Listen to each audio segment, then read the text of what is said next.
साबिक़ वफ़ाक़ी वज़ीर जनाब फैसल वाडा साहब मौजूद हूँ। बहुत बहुत शुक्रिया जनाब फैसल वाडा साहब। बहुत शुक्रिया मसूद भाई। सर बहुत मुबारक हो आपको, आसिफ अली जरदारी साहब 14वें सदर मुंतखब हो गए। सर हमने तो आपको मुबारकबाद 5 महीने पहले दे दी थी। तो सर कैसा है ये मुल्क की सियासत, मुल्क के नए निज़ाम इक़्तिदार के लिए? देखिए मसूद साहब, जहाँ तक जरदारी साहब की बात है तो एज प्रेसिडेंट उन्होंने जब पिछली बार भी पाकिस्तान खपे का नारा लगाया था तो एक बड़ी बुज़बारी और एक बड़ी फार साइटेड सिचुएशन में जहाँ उनकी बेगम का इंतकाल हुआ, एक बड़ी लीडर का इंतकाल हुआ, तो उन्होंने पाकिस्तान खपे का नारा लगा के एक बड़ा पाकिस्तान के ऊपर एक सिचुएशन से निकालने की भरपूर कोशिश की, जिसकी उनको क्रेडिट देना चाहिए। और दूसरा, वो कॉन्स्टिट्यूशनल पोजीशन पर जा चुके हैं और कॉन्स्टिट्यूशनल पोजीशन ही उन्होंने बहुत ही पॉलिटिकल स्मार्टनेस की वजह से ले लिए, क्योंकि उनको भी आगे आने वाला वक्त पता है और बड़ा क्लैरिटी है उनके पास, क्योंकि पॉलिटिकल चेस के वो मास्टर है कि आगे होना क्या है। होना तो धड़ाम धड़ूम होना है। अब मेरे हिसाब से साल, सवा साल, 1.5 साल, कोई अल्लाह की मदद आ गई तो 2 साल हो जाएंगे। जरदारी साहब रहे तो उनके साथ तो ये शायद इस मुद्दत तक पहुंच जाएगी इसके साथ। लेकिन सबसे पहला टेस्ट जो आपके पास आ रहा है ये बंदरबाड़ के बाद और ये तमाशों के बाद, और सूबा है पंजाब जो अब स्टार प्लस सूबा है और हमें गुजरात 2 की शक्ल में वहां भी नॉमिनेशन मिल गई है और आइंस्टाइन भी चार्ज संभाल चुके हैं। तो सबसे पहला टेस्ट आपके लिए ये है कि आपने हुकूमत में क्या कारकर्दगी 16 महीने में की थी और आगे क्या करने जा रहे हैं और कितना अर्सा चलेगी। मेरी बात छोड़ दे, आपको रमजान के महीने में पता चल जाएगा। ठीक है, आज की तारीख में आप लिख ले, रिकॉर्ड का हिस्सा बना ले। जो आज कीमतें हैं वो अगले 10 रोजों के बाद डबल हो चुकी होंगी। तो जब डबल हो चुकी होगी तो पाकिस्तानी कौम को अलग पता चल जाएगा और जमहूरियत का राग पटने वाले चौकीदार, वफादार, सिपाही, पहरेदार, जिनको जमहूरियत का शौक था, जिनको जमहूरियत उस वक्त तो नजर नहीं आई जब पंजाब में और केपी के में शबपूल मारा गया और इलेक्शन नहीं कराए गए और कोई सजाएं नहीं दी गई। सुबह 11 बजे जिसको 6 पढ़ते हैं और उसको शाम को 5 बजे 9 पढ़ते। फैसल भाई ये गुफ्तगू भी करते हैं, जरा ये बताएं ना कि आसिफ अली जरदारी साहब जब उन्होंने पाकिस्तान खप्पे का नारा लगाया, फिर उसके चंद महीने बाद वो सदर बने और फिर उसके बाद उनकी हुकूमत सिंध में भी मौजूद थी। आपसे हमारी गुफ्तगू हुई प्रोग्राम में ही, तो आपने एक मौके पर कहा कि ये इंसान के बच्चे बन जाए वरना पहले हाथ मरोड़ूंगा और फिर तोड़ दूंगा। तो अब ये सब इंसान के बच्चे बन चुके और क्या तब्दीली आई है? लेकिन ना तो कोई तब्दीली आई, ना कोई तब्दीली नजर आ रही है, ना तब्दील होते हुए पाकिस्तान नजर आ रहा है। तो आपके मौक़िफ़ में तब्दीली क्यों है? मेरे मौके में तो कोई तब्दीली नहीं है। जहाँ उसका क्रिटिसिज्म है वहाँ तो मेरा क्रिटिसिज्म है, जायज है और उन्होंने मुझे कभी उस पर एतराज भी नहीं किया। लेकिन अगर आप मुझे कहें कि उन्होंने पॉलिटिकल स्मार्टनेस नहीं की है तो मैं कैसे कह दूं कि उन्होंने की है? उन्होंने बिल्कुल की है। उन्होंने पॉलिटिकली अपनी पोजीशन को कॉन्स्टिट्यूशनल पोजीशन पे ले जाकर ये साबित कर दिया है कि पॉलिटिकल चेस गेम के अंदर वो मास्टर स्ट्रोक खेल गए और बच्चा बना के उन्होंने आइंस्टाइन को आगे लगा दिए और आइंस्टाइन को पहले धक्की भी देंगे, फिर आगे धक्का देंगे, फिर पीछे खींच लेंगे और एक टाइम आएगा वो धक्का दे देंगे। तो ये तो सियासत में हो रहा है। तो आप तो मानते हैं ना कि ये इलेक्शन रिग्ड इलेक्शन थे और चोरी कोई करे तो करे, चोरी का सामान खरीदना भी जुर्म होता है, तो ये चोरी का सामान खरीदा गया है, आप तो ये मानती?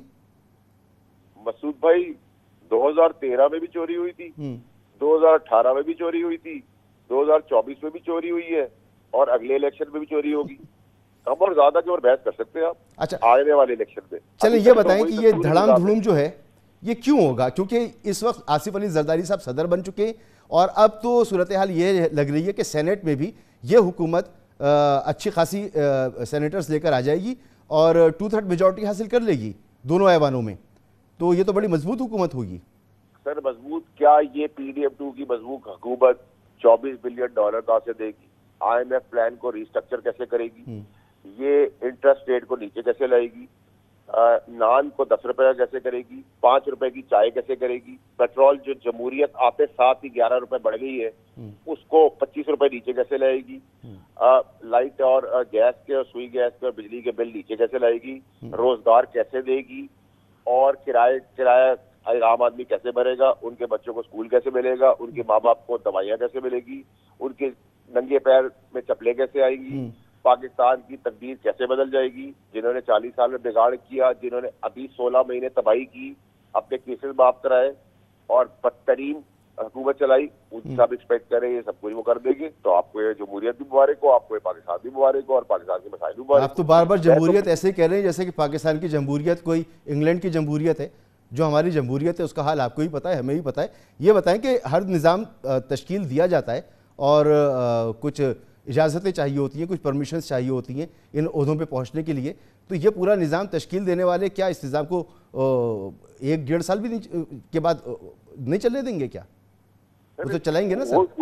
वो चलने दे ना चलने दे, निजाम खुद नहीं चलेगा ना। जब आप धर्म करके गिर जाएंगे तो मैं कितनी दफा बैसाखी में आपको उठाऊंगा, फिर आपकी जमहूरी लाश कितनी देर तक घसीटूंगा, आप खड़े तो हो जाए। सर तो ये निजाम बनाया क्यों किया है? ये तो निजाम आप पूछे उन ठेकेदारों से जो जब वक्त जरूरत एक आदमी को काला कर देते, वक्त जरूरत उसको सफेद कर देते, वक्त जरूरत उसको जेल दे देते, वक्त जरूरत उसको बेल दे देते, वक्त जरूरत उसको सादिक कबीर बना देते, वक्त जरूरत उसको कैरेक्टरलेस आदमी बना देते, वक्त जरूरत उसको भेज देते, वक्त जरूरत रात को 11 बजे पाबंद कर देते, वक्त जरूरत प्रेजेंट बैन लाते हैं, वक्त जरूरत इतवार के दिन दफ्तर खोल देते, वक्त जरूरत दफ्तर बंद कर देते। ये मुझसे क्यों पूछ रहे सर? अगर आप बेल ना दे, किसी को जेल दे दे और कोई जीप पे बिठा के एस्टैब्लिशमेंट का आदमी किसी को ले जाए बिनारे पाकिस्तान, तो मैं और आप सबसे पहले उस जीप के आगे खड़े होंगे।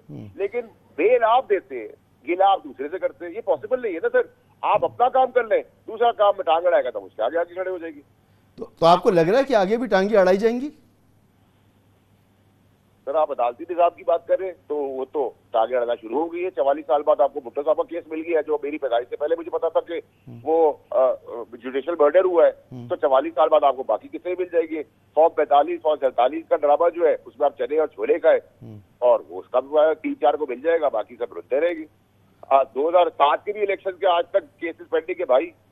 तो मसूद साहब आप मुझे बताए ना, मैं कैसे कहूँ, कैसे पॉजिटिविटी ले आऊँ, कैसे कहूँ कि अदालती निजाम आप और मैं कितने भी जमहूरियत को चूबे आप कहें कि जिन्होंने एनओसी दी है वो भी सब चाहते हैं। तो भाई जब चाहते तो आप हैं, आप चाहते हैं कि मैं जिंदा हो जाऊं, लेकिन मैं मर चुका हूँ, गिर चुका हूँ, फालिज हो चुका है, मुझे कैंसर है, तो मुझे कितना उठाएंगे मेरी लाश को? हल बताएं। हल बहुत सिंपल है। किसी निजाम घटिया गंदे एक्सपायर्ड निजाम के अंदर से अच्छे बेहतर लोग सामने ले आई पार्टी के अंदर। अगर आपको तकलीफ ही है, आप केयर टेकर को चलने देते, जहाँ इतना आइन में शपून मारा गया, थोड़ा सा और शपून मारते इंसान का खून तो बच जाता। अब उधर तो शपून आपने बचा लिया, या इंसान का खून निकलना शुरू हो गया। आंखों से भी निकल रहा है, नाक से भी निकल रहा है, मुंह से भी निकल रहा है, पेट से भी निकल रहा है। तो सर ये तो फिर अगेन वही बात, निज़ाम जैसे तरतीब पाता है, आपको भी पता है, मुझे भी पता है, तो अच्छे लोगों को ले आना चाहिए था ना सामने। सर वो टाइम दूर नहीं है जब ऐसा निजाम अपनी करवट बदलेगा और मजबूर कर देगा कि अच्छे लोग सामने आ जाए, वरना ये निजाम ही चलेगा भाई। आप देख लेना, अभी तक तो मसूद साहब जो प्रेडिक्शन की है अल्लाह ने इज्जत रखी है, आगे भी दे रहा हूँ आपको, यही होगा जो बता रहा हूँ। नहीं तो ये निजाम क्या इनको गंदा करने के लिए बनाया है? क्यों बनाया है फिर? मुझे तो आपकी बातों